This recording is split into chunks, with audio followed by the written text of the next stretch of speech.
Top of the SportsMax Zone for this afternoon, and we are starting off with cricket, continuing to discuss the comments made by legendary West Indies pacer Sir Curtly Ambrose that the team will never again rule the roost as it did between the 1970s and the mid-1990s. Sir Curtly spoke on this show on Tuesday to put some context to his comments, even as he agreed that maybe the word never is a bit too strong. We have been getting a flood of reactions on our social media pages, with most of them in support of Sir Curtly. For another perspective, we're scheduled to be talking to Joseph Reds Perreira, George and Mariah, who was there before the West Indies became great. He was there while the West Indies were great, and he is still here while the West Indies are struggling. Joseph Reds Perreira, as usual, great to have you on the SportsMax Zone. Yes, interesting discussion yesterday with Sir Curtly. Yes. I think basically when the public reads that, they're kind of setback that he may be right, but there's good basis for what he has said. My own take on with Lance Mariah is that we need to go back and look at when we started to be great. We started to be great in 61 when we lost a close tight test series. We beat England in 63. We beat Australia in 65. We were virtually then world champions. And then it went over to Lloyd, who started in 74. After an early setback against India, he found a formula. In those days, Lance and Mariah, all our players left the Caribbean at the end of April after the Shell Shield, and then headed to England all to play county cricket. They played the limited over format also for their counties, and later in the year, the West Indies selectors will choose the team to go to India, Australia, Pakistan, or where. In those days, Lance, the four-day competition was a major factor in the Caribbean. We played Geddes Grant, Harrison Line. We played Red Stripe Bowl, and things were really humming. And young people didn't have the distractions that they have now. I'm not saying the distractions are negative. In my day, I played primary school at St. Mary's RC, and primary school was very, very strong, which led to a strong secondary school, the QRC team, the St. Mary RC team, Harrison College, Combermere, St. Stanislaus College, all the schools in Jamaica, were all strong in the secondary schools. That is not happening now. And you have to take into consideration, Lance and Mariah, that the ICC has instituted a future program, a future tourist program. And we have West Indies, and I'm breaking a story here. South Africa will play the West Indies on the 10th of June here. The future tourist program will have us playing Pakistan in July, and white ball cricket later when Australia comes. You have that kind of a situation, and you have to ask the question, Lance and Maria, when the Lloyd, Sir Clive and Sir Vivian had the domination of a very strong team, if you had white ball 2020 cricket then, would some of our players have maybe been lured to those dollars? I'm not talking about the South African dollars. I'm talking about white ball cricket in the ICC countries at that time. Would have Lloyd and Richards lost some players because of the lure of money? Yeah, but Reds... That's my opening gambit. Yeah, but Reds, what you have addressed is the issue of distraction from the West Indies team itself.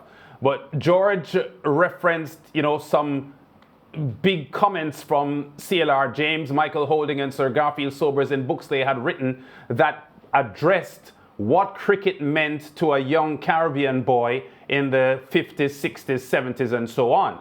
So regardless of what kind of cricket it is, the fact is that young people in the Caribbean 30, 40, 50 years ago were a lot more glued to cricket, a lot more passionate about cricket, a lot more dedicated and diligent toward cricket than exists now, even without the issues of the distractions of white ball and T20 cricket, because you do have a point, because Clive Lloyd's West Indies team did go to play Kerry Packer cricket and left the West Indies setup.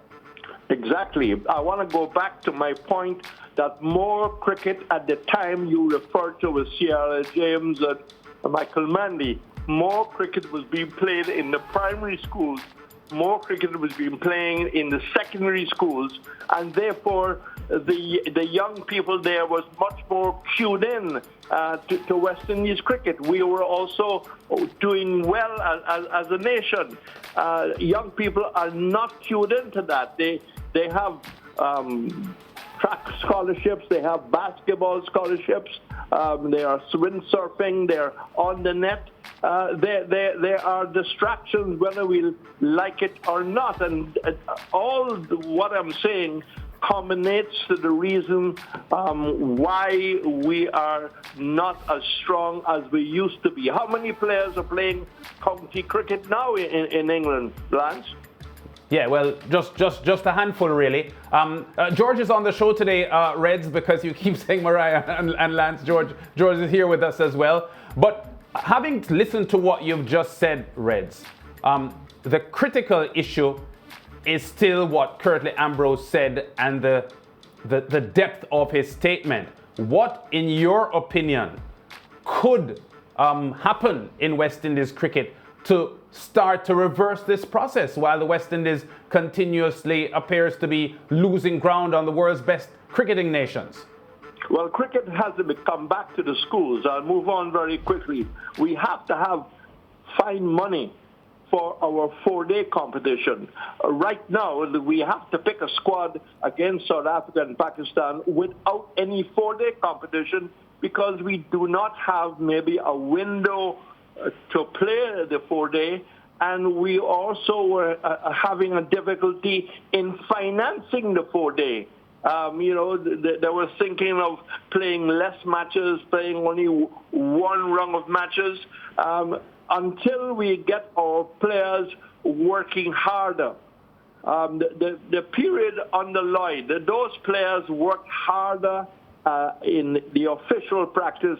Those players worked harder individually. The likes of Robertson, Holding, and Croft, and Garner, and Marshall ran miles. Khalid Sharan and Lawrence Rowe used to hit balls every day. They used to pay people to come and bowl at them. I'm just giving short little evidence to build my case. Yeah. Reds, but I listened to what you're saying. I listened to Sir Curtly Ambrose yesterday. But do you think it's fair to blame the players for the time that they are born in and the fact that, we also need to look at the people that run Cricket West Indies and the things that they've been putting in place to ensure that these players are like the players that did really well when they did? Well, being born now don't stop you from having an appetite for the game. Being born now don't cut your ability to practice. We just don't have that culture of practice, of running, of getting fit. I mean, we have players who are failing fitness tests. That just didn't happen during the Clive Lloyd period. And I would think that during the richest period, that's a very richest period, that doesn't happen to everybody was fit. Nobody is getting up in the morning and doing their individual running. The West Indies practice has got to be much more intense in these days.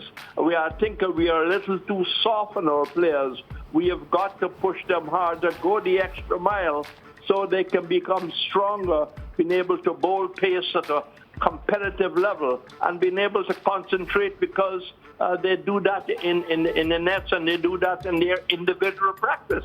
But Reds, coming from you and then coming from Sir Curtly, do you feel as if, the players would even be more demotivated now that they hear, you've been around the cricket for some time, right? And they're listening now, so they're already demotivated from what we're seeing and they're not performing well. Now they hear Sir Curtly come out and speak about them, saying that they'll never be as good as them in the future. And now you say it. Does that make them go from bad to worse? No, we have the talent. It's a turn the talent into the real product. We have the talent. We need to turn the talent into the real product by working harder. Now, I want to just quote you something out of England yesterday. Right. England said the priority, if IPL comes back, will be the England team, the England tours. Can we have the same kind of situation here? We don't have that. Players have the right to go and play whatever they play, Pakistan, whatever. Why is the West Indies touring? Do you think, Mariah, we should have a change of attitude and have maybe the West Indies cricket, the West Indies team as the main focus? Definitely there is a need for a change of attitude, Reds. But, I'm just thinking also from the players' point of view, we try to keep a sort of balance on the show. So I was just wondering, how they would see and how they would react to the comments. Well, here's hoping that they will hear Sir Curtly. Yeah. I mean, I'm not at the level of Sir Curtly. He was totally great. I happened to be around at the time where we were developing and enjoyed the success of that period. It doesn't mean that, they don't have to have a different mindset all of a sudden. And our coaching staff needs to maybe push our players a little harder. They need to do some extra work, whether it's individual work, whether it's running, hitting balls. The case being, Chip Chanchapal used to hit balls all the time. Yeah. Carl Hooper and Gordon Grins used to run laps like many others around the ground in England or in Australia. As the case may be, we need to work harder. All right. But we need to also get our secondary schools. We need to get our 4-day competition when COVID is finished. If we find a sponsor, we need to have a longer first-class season. When you look at players in Australia and elsewhere, look at their first-class records. All right, Reds, as usual, always great talking to you, getting your years of wisdom appearing on the show. We'll be in touch. Okay, thank you very much. Yeah, so George and Mara, a couple of things that Reds just mentioned. One, he's convinced that players aren't working as hard as players of the past used to work. But you know what? This franchise system where players are now contracted with franchises and now get paid for domestic cricket, the thinking behind that was to have players develop more dedication and diligence to the craft. And if we're listening to Reds, it isn't happening. George, go ahead. Well, I tell you what. That cure of the franchise system was intended to, as you say, to correct many of the ills that caused the players to not be active enough and to not be as committed to the cricket as possible. When you talk to someone like Wayne Lewis, the former Jamaica opener, the current secretary of the West Indies Players Association and host of the SportsMax Zone, when he tells you how much he earned as a first-class cricketer for Jamaica and how he had to balance working at the National Commercial Bank and working with Jamaica and playing for Jamaica, it was ridiculous. We have 1 minute. I hope I can squeeze 2 quick points in and give you time to respond. First thing is this. People would make it seem as if back in the great old days of the West Indies Cricket Board of Control, as it was called, the WICBC, that it was that organization that set down an edict that the territorial boards would follow, which caused West Indies Cricket to be producing players in a conveyor fashion as they did. No, that is not so. But what is true, as Michael Holding said yesterday in the excerpt I read from Whispering Death, the school system in Jamaica was so strong that once you had talent and the school took you up, you can be assured, or you could have been assured, of the best handling all the way up to the senior level until your talent bottomed out. If you weren't good enough, you could find something else to do. Yeah. If you were good enough, you would go somewhere. But the school environment was nurturing and the structure was there. It was wonderful. That's what the man said. The other point to make is this. One of the comments on YouTube, on our YouTube page, and if you didn't see the Sir Curtly interview, you can go to SportsMax TV on YouTube and watch the interview. One of the comments said, well, I referenced CLR James, who was born in 1901, and Sir Gary, who was born in 1936, and then Mikey Holding was born in 1954, and the West Indies weren't great then. That wasn't the point I was making. Point I was making was that the generations before the greatness started, and remember the greatness started before Michael Holding came into the side and then peaked with him in the side.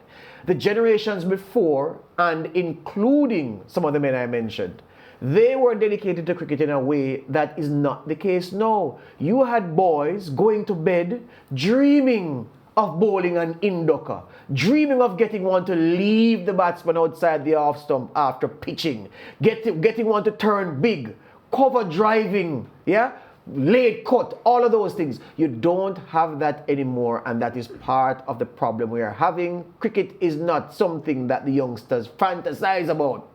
There are so many other things that they can fantasize about, so many other avenues to wealth and fame. Cricket is just another small thing. That's the problem, part of the problem. Yeah, I don't think we can argue with that for sure. Now, on this week's episode of the On the Line program, Alex Jordan interviews former Barbados national tennis player and current director of tennis at the Albany Academies in the Bahamas, Rachel Saldo. Rachel speaks on the power of the mind to impact the performance of an athlete. Catch the interview immediately after the SportsMax Zone, 7 o'clock Eastern Caribbean time, 6 in Jamaica. It's up here. It's up here, and learning to really tap into that and really, you know, it's so overlooked, Alex. It's so overlooked, the mental strength part, right? And when I tell you, just even as simple as breathing, how you breathe on the court affects your performance, whether it's those slow breaths, whether it's the quick ones to engage you. There's so many little tricks. And it's not like you need an expert for this, right? You can tap in.